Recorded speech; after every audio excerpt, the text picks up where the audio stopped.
ఆర్థిక వృద్ధి ఎగుమతులపై ఆధారపడితే వచ్చే చిక్కులు. ప్రభుత్వం జోక్యం చేసుకోకుండా మొత్తం మార్కెట్ శక్తులకే విడిచిపెడితే విదేశీ మారక నిల్వల విషయంలో ఎప్పటికైనా సమతూకం సాధించడం సాధ్యమేనా అన్నది సందేహమే. కాని అటువంటి పరిస్థితి ఉత్పన్నం కాగానే ఆ దేశం ఐఎంఎఫ్ వద్దకు పోయి రుణం తీసుకుంటుంది. అప్పుడు ప్రైవేటు పెట్టుబడిదారులలో కొంత భరోసా ఏర్పడి వారి పెట్టుబడులను వెనక్కి తీసేసుకోకుండా కొనసాగిస్తారు. అయితే తాను రుణం ఇవ్వడానికి ఐఎంఎఫ్ చాలా పెద్ద మూల్యం కోరుతుంది. సంక్షేమానికి చేసే ఖర్చులో కోతలు విధించాలని, ప్రజా పంపిణీ వ్యవస్థను ఎత్తివేయాలని, దేశ ఆస్తులను ప్రైవేటు, విదేశీ పెట్టుబడిదారులకు అప్పజెప్పాలని, దీనినే విజాతీయీకరణ అని ముద్దుగా అంటారు, ఇలాంటి షరతులను విధిస్తుంది. దేశ ఎగుమతులను పెంచి తద్వారా ఆర్థిక వృద్ధి సాధించడం అనే వ్యూహంపై ఆర్థికవేత్తల నడుమ గత 50 ఏళ్లుగా చర్చ నడుస్తూనే ఉంది. తూర్పు ఆసియా పులులు సాధించిన అద్భుతాలను భారతదేశం వంటి నత్త నడకన వృద్ధి సాధిస్తున్న దేశాలతో పోల్చి ముడుచుకుపోయే అభివృద్ధి వ్యూహం అనుసరించడమే మన వృద్ధి రేటు పెరగకపోవడానికి కారణం అని ప్రపంచ బ్యాంక్ వ్యాఖ్యానించింది. ఈ మొత్తం చర్చలో వాస్తవ జీవితానికి సంబంధించి కీలక పాత్ర పోషించే ఒక విషయాన్ని మాత్రం విస్మరించారు. ఒక ఆర్థిక వ్యవస్థలో స్థూల డిమాండ్లో భాగంగా ఉండే వివిధ ఖర్చులలో కొన్ని పద్దులు స్వయంప్రతిపత్తితో ఉంటాయి. తక్కిన ఖర్చులు మొత్తం డిమాండ్ ఏ మేరకు పెరిగితే ఆ మేరకు అవి కూడా పెరుగుతాయి. ఎగుమతులు, ప్రభుత్వ వ్యయం స్వయంప్రతిపత్తి కలిగిన ఖర్చులు. ఎగుమతుల ఖర్చు అంటే ఎగుమతి చేసే సరుకులను ఉత్పత్తి చేయడం కోసం చేసే ఖర్చు. ఇది మన దేశానికి వెలుపల ఉండే డిమాండ్ బట్టి ఉంటుంది తప్ప మన దేశపు డిమాండ్ మీద కాదు. సరుకుల వినిమయం కోసం చేసే ఖర్చు వినిమయదారుల ఆదాయాల మీద ఆధారపడి ఉంటుంది. అయితే కొన్ని సందర్భాలలో ఆదాయాలతో నిమిత్తం లేకుండా కూడా వినిమయ ఖర్చు ఉంటుంది. ఉదాహరణకు ఇంతవరకు వినియోగదారులకు మార్కెట్లో లభించని ఏదైనా వస్తువు ఇప్పుడు మార్కెట్లో ఒక్కసారి లభిస్తూ ఉంటే దానిని కొనుగోలు చేయడానికి అందరూ సిద్ధపడతారు. ఒక ఆర్థిక వ్యవస్థలో డిమాండ్లో వృద్ధి, దానితోబాటు ఉత్పత్తిలో వృద్ధి స్వయంప్రతిపత్తి ఉన్న ఖర్చుల పెరుగుదల మీద ఆధారపడి ఉంటుంది.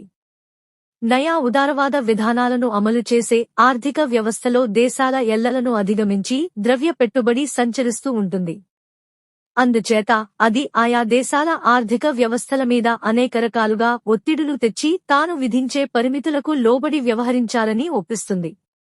జిడిపిలో ఒకానొక పరిమితిని దాటి ద్రవ్యలోటు ఉండరాదు అన్నది అటువంటి ఒక షరతు. అప్పుడు ఆ దేశం తన ఆర్థిక వ్యవస్థలో డిమాండ్ను పెంచడం కోసం చేయగల ప్రభుత్వ వ్యయాన్ని పెంచుకోవడానికి చిక్కులెదురవుతాయి. సంపన్నులపై విధించే పన్నులను పెంచి తద్వారా లభించే అదనపు ఆదాయంతో ప్రభుత్వ వ్యయాన్ని పెంచుకోవచ్చు. కాని అందువలన ద్రవ్యలోటు పెరుగుతుంది.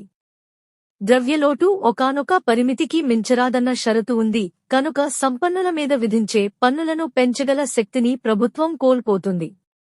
మరి డిమాండ్ పెంచడానికి, తద్వారా వృద్ధిరేటు పెంచడానికి ఎగుమతులను పెంచడం వినా మరో దారి లేదు. అందుచేత నయా ఉదారవాద ఆర్థిక వ్యవస్థ ఎగుమతుల వృద్ధి మీద ఆధారపడి నడిచే వ్యవస్థగా ఉంటుంది. అయితే నయా ఉదారవాద విధానాల చట్టానికి లోబడకుండా కూడా ప్రభుత్వం తన ఎగుమతులను పెంచి తద్వారా వృద్ధి సాధించవచ్చు. అటువంటి వృద్ధి సాధించడంలో ప్రభుత్వం కీలక పాత్ర పోషించి ఎగుమతులు పెరగడానికి తోడ్పడవచ్చు. చాలామంది తూర్పు ఆసియా దేశాల్లో జరిగిందిదే అని వాదిస్తారు. ఎగుమతులను పెంచుకోవడం ద్వారా వృద్ధి సాధించడం అనే వ్యూహాన్ని అమలు చేసే దేశాల్లో 2 రకాలు ఉంటాయి. ఆ తేడాను మనం చూడాలి. మొదటి కేసులో ఒకానొక దేశం ఒక పథకం ప్రకారం తన ఎగుమతులను పెంచుకుంటూ విదేశీ వాణిజ్యంలో మిగులును క్రమంగా పెంచుకుంటూ పోవచ్చు. తద్వారా తన విదేశీ మారక నిల్వలను పెంచుకుంటూ పోవచ్చు. ఇందుకు చైనా ఒక ప్రధాన ఉదాహరణ.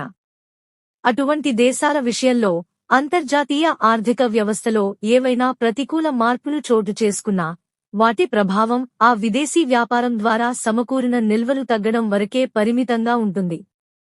అందుచేత అటువంటి దేశాలు ఆ ప్రతికూల అంతర్జాతీయ పరిస్థితులను తట్టుకుని తేలికగానే బయటపడగలుగుతాయి. అయితే చాలా దేశాలు రెండో కోవకు చెందుతాయి. అవి నిరంతరం విదేశీ వ్యాపారంలో లోటును కలిగి ఉంటాయి. ఆ లోటును భర్తీ చేయడానికి ప్రైవేటు దవిర పెట్టుబడుల ప్రవాహం మీద ఆధారపడతాయి.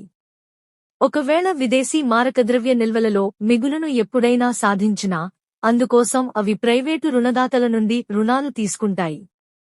మన దేశం ఈ కోవకే చెందుతుంది. దక్షిణాసియా దేశాలన్నీ దాదాపు ఇదే కోవలో ఉంటాయి. మూడో ప్రపంచ దేశాల్లో చాలా దేశాలు కూడా ఇదే కోవలో ఉంటాయి. ఇటువంటి దేశాల విషయంలో విదేశీ వ్యాపార ఖాతాలో లోటు రకరకాల బాహ్య కారణాల వలన పెరగవచ్చు. కరోనా కాలంలో టూరిస్టుల రాక తగ్గిపోయినందువలన శ్రీలంకలో విదేశీ మారక ఆదాయం ఒక్కసారిగా పడిపోయింది. ఉక్రెయిన్ యుద్ధం కారణంగా దిగుమతుల ధరలు పెరిగిపోవడం, ప్రపంచవ్యాప్త మాంద్యం కారణంగా ఎగుమతులకు ధరలు పడిపోవడం జరిగి బంగ్లాదేశ్ చిక్కుల్లో పడింది. అటువంటప్పుడు ఆ దేశానికి పెట్టుబడులను పంపించేవారు, ముఖ్యంగా రుణదాతలు వెనుకాడతారు. దానివలన ఆ దేశపు చిక్కులు మరింత ఎక్కువ అవుతాయి. విదేశీ వ్యాపార లోటు మరింత పెరిగిపోతుంది.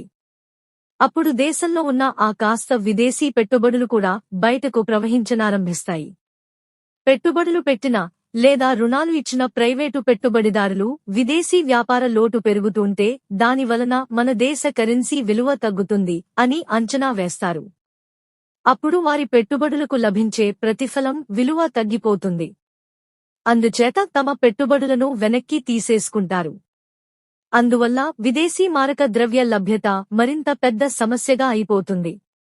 ప్రభుత్వం జోక్యం చేసుకోకుండా మొత్తం మార్కెట్ శక్తులకే విడిచిపెడితే విదేశీ మారక నిల్వల విషయంలో ఎప్పటికైనా సమతూకం సాధించడం సాధ్యమేనా అన్నది సందేహమే. కాని అటువంటి పరిస్థితి ఉత్పన్నం కాగానే ఆ దేశం IMF వద్దకు పోయి రుణం తీసుకుంటుంది. అప్పుడు ప్రైవేటు పెట్టుబడిదారులలో కొంత భరోసా ఏర్పడి వారి పెట్టుబడులను వెనక్కి తీసేసుకోకుండా కొనసాగిస్తారు. అయితే తాను రుణం ఇవ్వడానికి IMF చాలా పెద్ద మూల్యం కోరుతుంది. సంక్షేమానికి చేసే ఖర్చులో కోతలు విధించాలని, ప్రజా పంపిణీ వ్యవస్థను ఎత్తివేయాలని, దేశ ఆస్తులను ప్రైవేటు, విదేశీ పెట్టుబడిదారులకు అప్పజెప్పాలని, దీనినే విజాతీయీకరణ అని ముద్దుగా అంటారు, ఇలాంటి షరతులను విధిస్తుంది. విదేశీ మారక నిల్వలలో లోటు పెరగగానే ప్రైవేటు మదుపుదారులు హడావుడి పడిపోయి తమ పెట్టుబడులను వెనక్కి తీసేసుకోవడం వలన ఆ లోటు భారీగా పెరిగిపోవడం అనేది ఒక స్వల్పకాల వ్యవధిలో జరిగే పరిణామం. ఆ దెబ్బకి దేశం IMF ఉక్కు పిడికిలిలోకి వెళ్లిపోతుంది. అంతవరకు అద్భుతాలను చూపించిన దేశాలు కాస్తా ఒక్కసారి బిచ్చగాళ్లుగా దిగజారిపోయినది ఇందుకే. కేవలం ఎగుమతులపైనే ఆధారపడి ఆర్థిక వృద్ధి సాధించాలనే వ్యూహంతో ఎదురయ్యే చిక్కులు ఇవే. ఒకసారి ఆ వ్యూహంతో మన దేశం గనుక అంతర్జాతీయ ద్రవ్య పెట్టుబడి దురాశాపూరిత కాంక్షల వలలో పడితే ఇక మన గతి అంతే. ఈ పరిస్థితి మన ఇరుగు పొరుగు దేశాలలో తలెత్తడం మనం చూస్తున్నాం. బంగ్లాదేశ్, శ్రీలంక ఒకానొక దశలో మానవాభివృద్ధి సూచికలలో మనతో పోల్చుకున్నప్పుడు చాలా పురోగతిని కనపరిచాయి.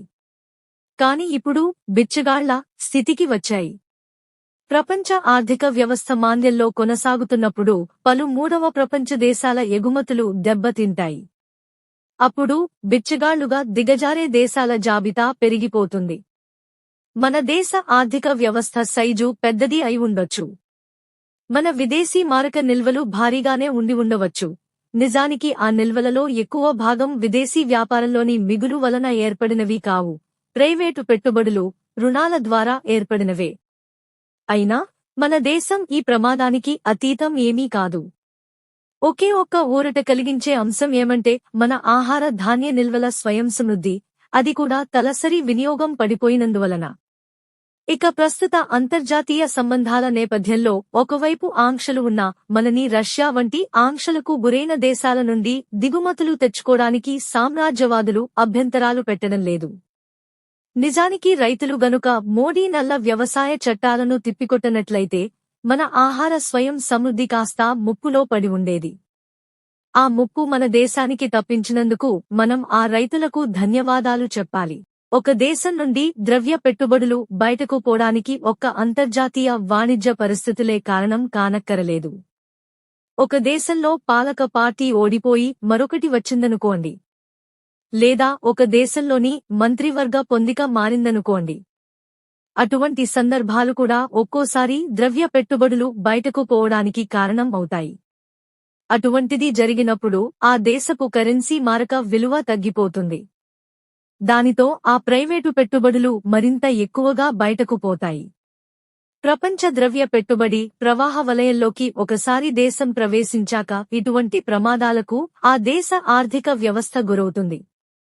ఎగుమతుల పెంపు ద్వారా వృద్ధి సాధించాలనుకుంటే ఆ వలయంలోకి ప్రవేశించక తప్పదు, ప్రమాదాలకు గురికాకనూ తప్పదు. పోనీ దిగుమతులను తగ్గించుకుందామా అంటే, ఒకసారి అంతర్జాతీయ మార్కెట్తో ముడిపడ్డాక దిగుమతులను కుదించుకుంటే ఎగుమతులను పెంచే పోటీలో వెనుకబడిపోతాం. ఇటీవల అర్జెంటీనా దేశానికి మితవాద రాజకీయవేత్త జేవియర్ మిల్లర్ అధ్యక్షుడిగా ఎన్నికయ్యాడు. ఆ దేశాన్ని తీవ్ర స్థాయికి చేరిన ద్రవ్యోల్బణం 150% దెబ్బతీసింది. గత ప్రభుత్వం, పెరోన్ ప్రభుత్వం ఈ తీవ్ర స్థాయి ద్రవ్యోల్బణానికి కారణం అని ప్రజలు భావించారు.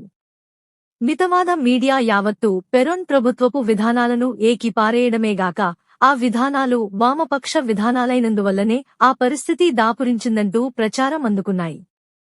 కాని అంతకన్నా సత్యదూరమైనది ఇంకొకటి లేదు. వాస్తవానికి ఆ దుస్థితికి పెరోన్ ప్రభుత్వ వామపక్ష విధానాలు కారణం కాదు. అర్జెంటీనాలోని బడా ధనవంతులంతా తమ పెట్టుబడులను బయటకు తరలించుకుపోవడం అసలు కారణం. అలా తరలించడంతో కరెన్సీ మారక విలువ పడిపోయి ద్రవ్యోల్బణానికి దారి తీసింది. ఇప్పుడు మరో ప్రభుత్వం అక్కడ వచ్చింది. ఈ ప్రభుత్వం పరిస్థితిని చక్కదిద్దేందుకు ఐఎంఎఫ్ రుణం తీసుకుని దేశాన్ని నయా ఉదారవాద సంకెళ్లతో కట్టిపడేయవచ్చు. కాని ఆ రుణం తిరిగి చెల్లించాల్సిన సమయం వచ్చినప్పుడు మళ్లీ విదేశీ చెల్లింపుల్లో లోటు తలెత్తవచ్చునన్న ముందస్తు అంచనాతో మళ్లీ పెట్టుబడులు బయటకు భారీగా తరలిపోతాయి. అప్పుడు చెల్లింపుల లోటు మరింత పెరుగుతుంది. ద్రవ్యోల్బణం మళ్లీ విజృంభిస్తుంది.